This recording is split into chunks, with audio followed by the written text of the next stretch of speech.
Shapfere Dinsang. What's happening, guys? Welcome back to Shapfere Dinsang. This is yet another episode where I get to inform you about what's happening in the streets, especially on social media. And this week, we are basically discussing the ladies from the On the Table podcast. If you don't know about this podcast, it's basically a mini-series under MacG's podcast, where it's a panel of women who discuss just issues that impact women in any sort of way, whether it's love, whether it's career, all those sorts of, those topics. And they were trending actually yesterday, all because of Tshepi Vundla. Like, honestly, I also can't keep up with the drama, but here's a clip to give you context. Like Sabaweli vacation, Sabaweli. I still maintain iPhone 12, what. I'm just like, one, where your parents? Two, can't you buy it yourself? But you're expecting men to do these things for you. Even worse, like, I want to Sabaweli KFC.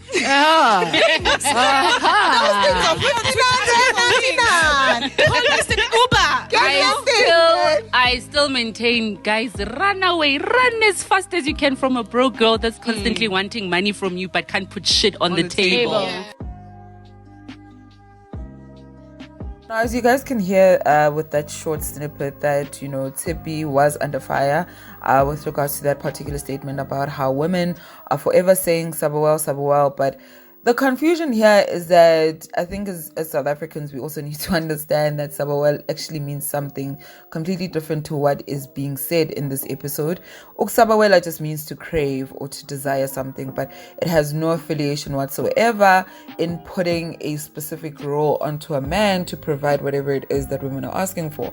And so Twitter was literally ablaze and obviously attacking Tshepi, rightfully so, including myself, where, she made it seem like women cannot suffer well and also just work hard for their stuff. But also, what if that man wants to give you whatever it is that you are sabawelling? What is so wrong with that? And so the discussion carried on, where they then went into detail about, specifics with regards to just understanding, circumstances. Look pretty and your home can be a completely different issue. Your circumstances can be a different issue, and we forget about that when we're sitting in these circles because we sit in privilege. True. And we forget to talk about circumstances, that there are people who, unfortunately, yes, we live in a shack or whatever the case may be, but now this is what I want for my life and this is what I expect from a man. Is that wrong? The problem, I don't think that's... It's the circumstances I grew up in, and that's not me. That's just how I grew up. It's not how I want to end up, though. That's why I use the word building. If you're willing to build, but like if you're just sitting there and you're just like, oh, my man got 9 to 5. What he pays taxes. He brings groceries home, and you're not even like putting a CV together.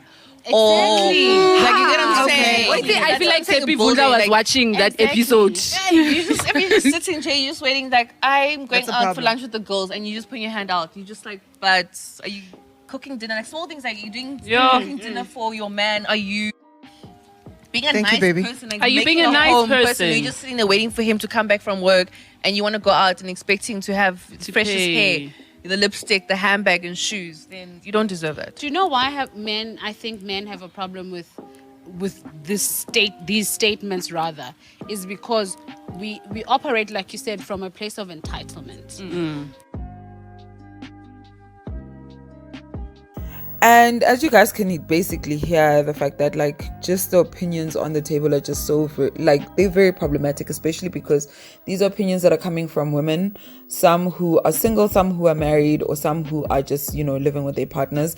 And for me personally, the reason why it doesn't sit well with my soul is because we are refusing women from just living their lives. We're honestly denying them that right to live their own lives, to make their own decisions, because they are adult women.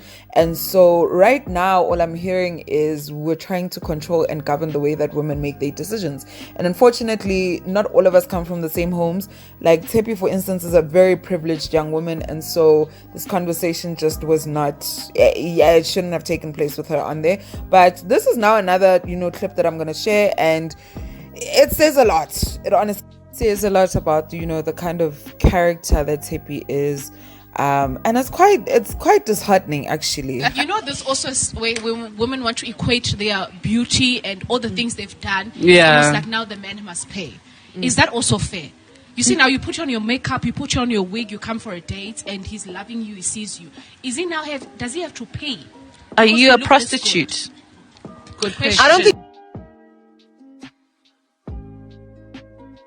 So that particular statement was not taken very well, which I too can also still understand, because when you label someone as being a prostitute, you don't respect people who are in, sex work. But also, why does it need to always be summed up into someone being a prostitute just because you have certain expectations of your date or whatsoever? So this is basically the reason why Tshepi was just bashed, and I completely understand. And you guys can basically just check the clip out for more information, and just with regards to what else was being talked about on the episode. And yeah, so don't forget to comment, like, share, most importantly subscribe, and I will see you guys next time.